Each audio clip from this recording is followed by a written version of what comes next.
Dashera is one of the most popular and awaited festivals in India, and especially in Delhi. It is celebrated with great pomp and splendor as the capital is a place of diversity and warmth.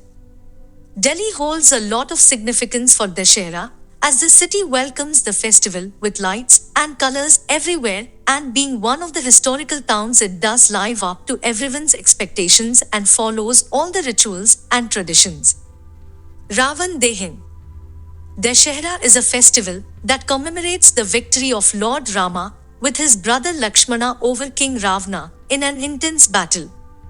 On the last day of this great festival after Navratri, people gather to watch a play based on Tulsidas Ramcharitmanas in the famed Ramlila, and later to witness Ravan Dehin, where life-sized effigies of Ravana, his son Meghnada, and brother Kumbhakarn are set up for display and are burned in enactment with firecrackers sparkling in the sky with people chanting Jai Shri Ram is quite a delight for people to watch.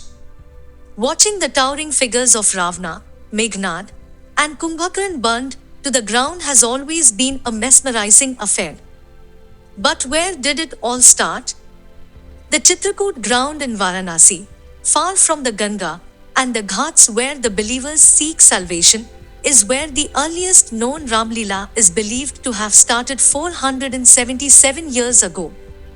Tulsidas was more than 80 years old when he composed the Ramcharitmanas in the local language of Avdhi in the 16th century.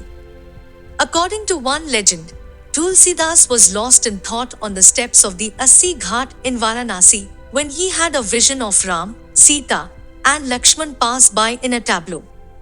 With his student Megha Bhagat, as great a devotee of Ram as he, Tulsidas started the tradition of Ramcharitmanas based Ramlila in 1625.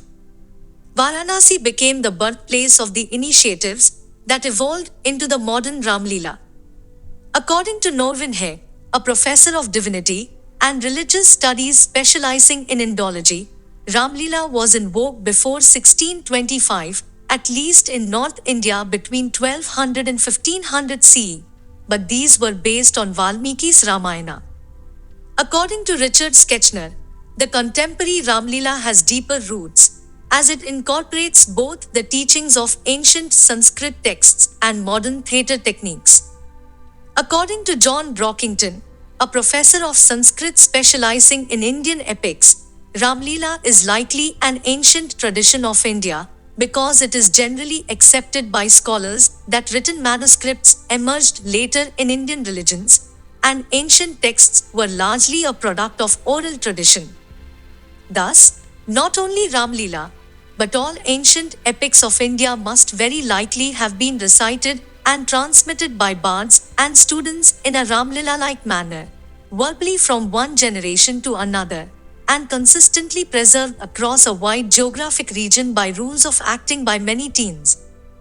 Further, states Brockington, the Hindu epics are too vast, with the Ramayana containing 20,000 verses and the Mahabharata with 1 lakh verses, to have been preserved over 2000 years without being written down and without reciting and acting out. It is therefore unlikely that the Ramlila tradition emerged only in the modern era.